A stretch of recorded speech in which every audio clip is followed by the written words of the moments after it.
It came back.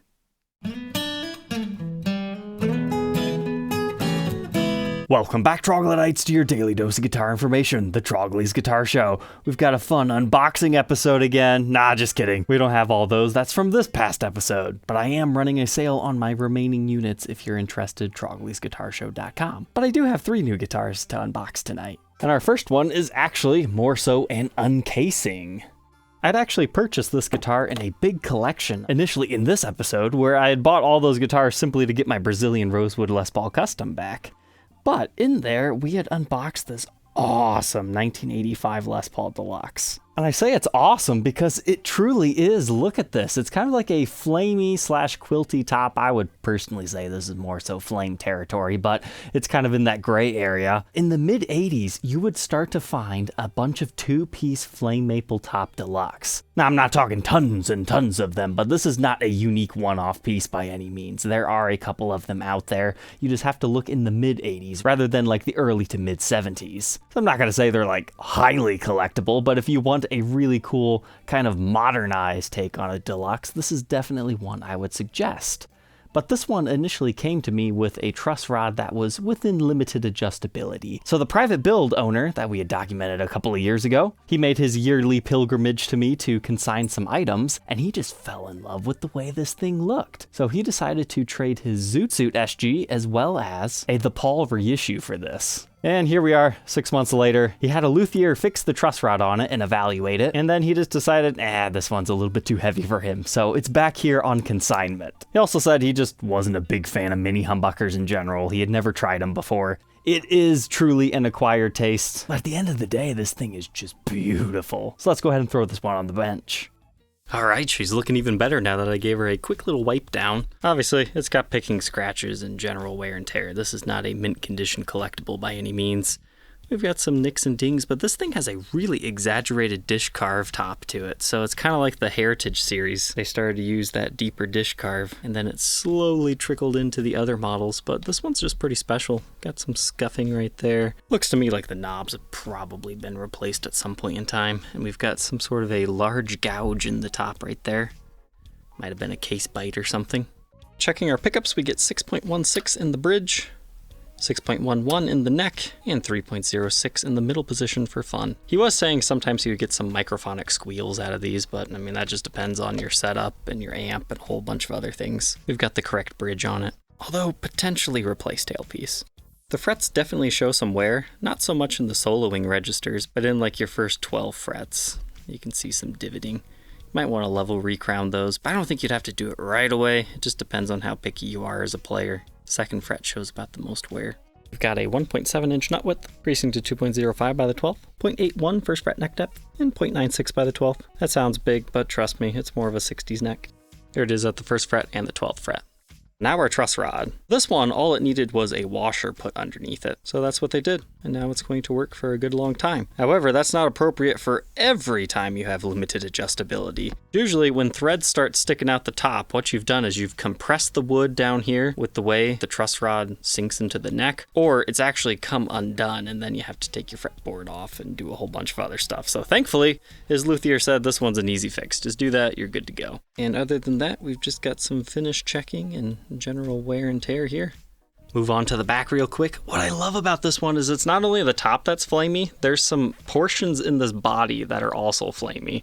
But of course we've got all the buckle rash and worming and scratches. Again, this one was played. But my favorite area on this one is over on the side that you see while you're playing. Some flame plays peekaboo with you.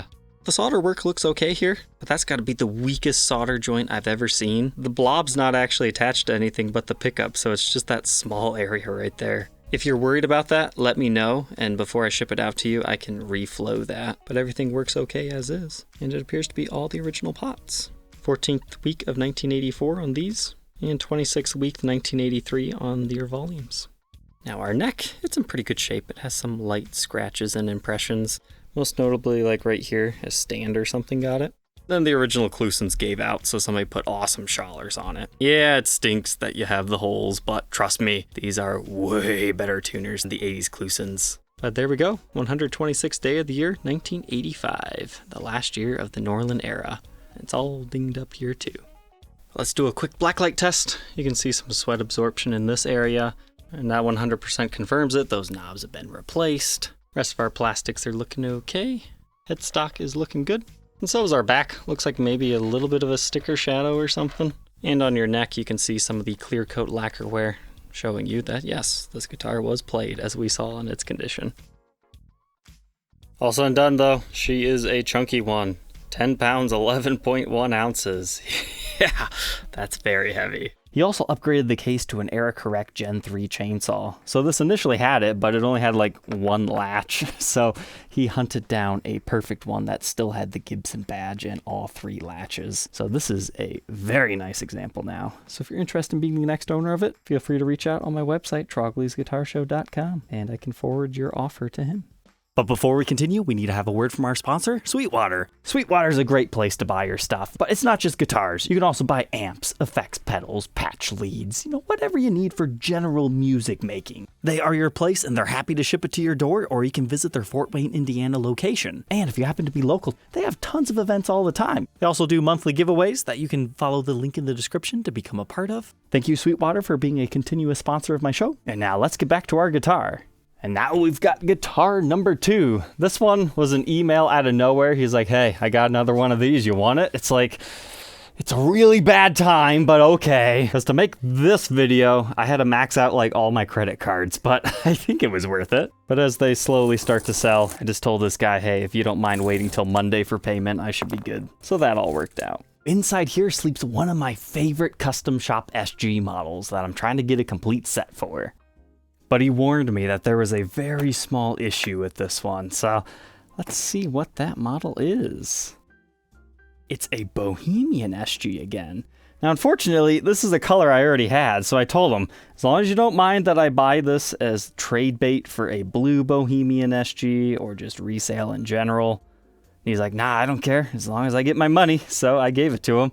But I just love these things, especially the rarer Bohemians. You can check out the full review and demo here. I just like these because of the Super 74 pickups. They're slightly underwound. They just have a great tone to them. I mean, it would make it even better if these had like slightly chunkier necks than what they have, but they're not tiny by any means. It's not the blade thin 61 reissue style like you sometimes see. Getting a unique color on an SG, that's a lot of fun to me. So if anybody has the blue version and you want to trade for the green, let me know. But oof, this one's got a ding on the headstock. But I told you there was a flaw on this guitar. It was not the ding on the headstock. He had told me there was a pinup girl shadow on our pickguard, and that looks more so like one of the slash girls on his amplifiers. So not like the classy old school pinup girls. So that could be a good or a bad thing depending on your situation. It's just kind of funny. But holy cow, my friends. This is my other one. You see how it's more like a very vibrant green? This one is significantly darker. So yeah, that's going to vary example to example. Ah, man. Now do I have to keep both? Not at this time. Maybe when I get a complete set, I would hunt down the other ones, but I think I'm going to keep the more slightly obviously green one. It probably comes down to the color of the mahogany underneath. This one just happened to be lighter. But I'd be interested to know your guys' thoughts and opinions. Which one do you prefer? The darker one that hides the green unless you get it in the angle just right? Or the one that's a little bit more swampy? I mean, don't get me wrong, this one's still green, just not as apparent that it's green. I bet a lot of people would actually prefer this one. So just like the other one, if you're interested, feel free to find it on my website, troglysguitarshow.com. If it doesn't sell there in a week, I'll put it on Reverb. Our next guitar unboxing is one of my favorite Telecasters. However, our box is kind of beat up, so I hope everything's okay in there. But this one is part of my international forwarding service. Typically, that service is for buying a guitar within the United States and shipping it out to a different country. But occasionally, I can help you bring a guitar into the United States. For example, I have a lot of experience buying guitars out of Japan, so I can usually help you on that. But if the seller's not willing to ship internationally, no, I don't have any crazy ways around that. It really only works in this inverse if you just want me to handle customs and paperwork. I reviewed this Telecaster model like 2 or 3 years ago, but it's still easily one of my favorite Telecasters to have ever been created. It's the Silent Siren Tele. I remember they had just did a small run of these and then it looked like they were just going to discontinue them, but they've kept them in production that you could still continue to buy these. And I still think they should do a USA release because they're just so fascinating. It has the F-hole like a thin line Tele, except for it's just a light lavender design. And then we have a single pinstriping line following that until you hit our pick guard. But then it's kind of a unique telly for its pickup combinations. You've got a single coil in the neck and a humbucker in the bridge, and you've got your kind of like Tele Deluxe style layout with a 3-way switch and master volume, master tone. And they're great if you like your comfort cut tellies. To me, the most standout feature to these has to be the mother of pearl inlays on a white lacquered fretboard. I just love that feeling personally, and the mother of pearl is definitely a nice accent piece. But yet the side markers on the neck are still black, so you can see them a little bit better. So when somebody had contacted me saying, hey, I know this video is really old, but can you still get one from Japan? It's like, yes, I can. I just need to get one of these for my personal collection, I think. But yeah, the serial number of this one dates to 2023, so they're still cranking these things out. And if you want to learn how these things sound, check out the full review and documentation. So that wraps up our unboxing fun, but don't skip out just yet. I've got a bunch of really cool boxing stories to share with you. Starting off our packing journey is a guitar we have not seen in a while. It's good old Crocomelon. Now, a keen-eyed viewer might remember this had one of those government green cases when we first unboxed it and reviewed it. That's because it didn't sell instantaneously, so taking that away allowed me to adjust the price, and it ended up finding a home. He had actually purchased a Futura from me before, one of the 80s versions, as well as one of the Michiya Haruhata Stratocasters, but he's really excited to get this, because like me, he digs the green finish and just loves your crocodile skin P94 pickups, and he thought it sounded pretty good too. I thought the Lipton reissue case looked pretty good on this because watermelon, it's kind of reddish, you've got your green and stuff going on. It's still a very nice complementary case. But this was one of those cool mod collection guitars, so it still has the gloss top, but the back and sides were done up in satin and they were also green. So quite a fun instrument. You can check out the full review and demo if you happen to have missed it, but it's time to send it off to the West Coast. Our next guitar to pack actually has the chance to become a small series on the show. I'm not guaranteeing it, but do you guys remember this thing? It was a BFG project I had found for sale, and I thought I would pick it up because that was when I was working with Sweetwater trying to find a fun restoration project. So I bought this thinking, all right, I'll send it their way or send them some photos, see what they want to do. This was right after we decided that maybe the Lil Wayne project wasn't perfect for us because I just wanted a shoddy repair and they wanted to take it the full level. So I thought this Husk would be the perfect opportunity for that. But for our first collaboration, they didn't really want to mess with finish work too much or doing major repairs, as that's not the bread and butter of their business. They can do that, but they would rather show off like their electronics, swapping out pickups, things that almost everybody could potentially need. So no hard feelings there. That eventually became the really cool souped up Epiphone episode. The new owner of this one has contacted a shop who's going to work on it, and he is taking this thing even further.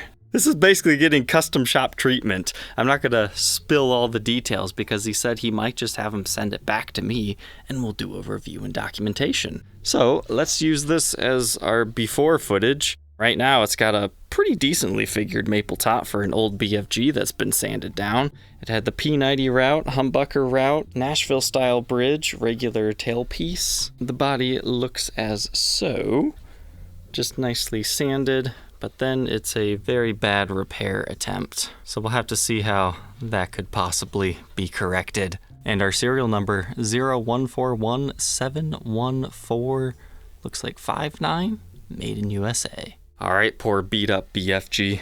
Until next time.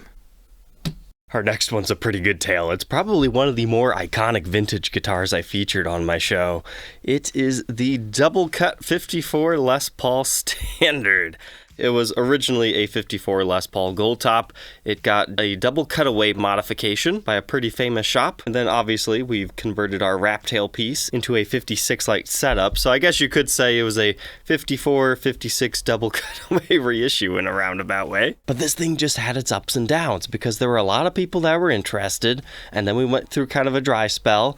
But then towards the end, there was like 3 or 4 people flirting around with this thing. So I'd get a couple of messages, answer some questions, and then a few would back out, and then a few would be like, okay, ready to make payment, and then they back out for one reason or the other, and then eventually one of them actually came back and sealed the deal. So the biggest thing with this is people wanted to take it and convert it into something that it is not. So if you're not familiar with what I'm talking about with a conversion, sometimes people take lesser gold tops and try to make them into a burst. So this one's not a good candidate for that because we've carved away our maple top. I mean, it's got good flame. Somebody could have reused it for a new reissue. It would just have an off-center seam. But your body is also kind of chopped, so you would have to either graft new wood in to make it look normal, but since it'd likely be a natural back, that's not really an option. Some guys were thinking, okay, well, what if I just take the neck, transplant it onto a brand new body? There had to have been a little bit of heel shaving going on right here. That's what one guy was asking me about. It's like, I can't be 100% sure, but there's a reason there's a black stinger right here.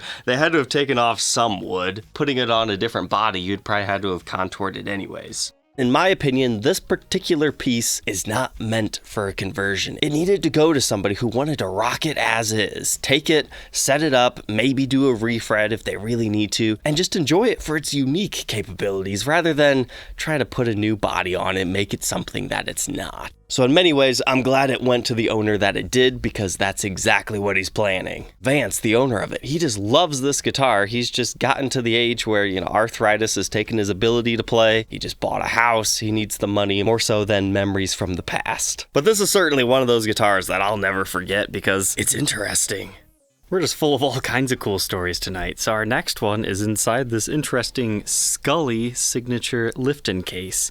It's the Brazilian Dream Les Paul. So this is the one that I had gotten that was kind of dirty, so I decided to polish it up, make it look great. But the story of where this one is going to is the MVP Wife of the Year. This is a surprise birthday present. So I'm recording this on a Friday at about 11:30 in the morning. She needs it by Sunday for his birthday, which means we have to overnight it, and I only trust UPS to get it there in time, because most places don't deliver on Sunday, unfortunately, and it's good to have it there one day in advance.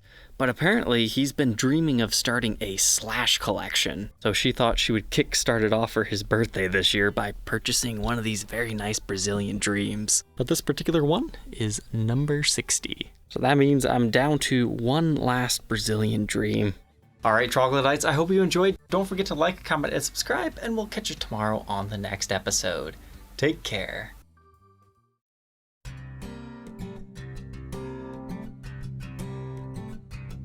If you enjoyed tonight's episode, consider subscribing. I post videos like this every day. And you might even enjoy this next one.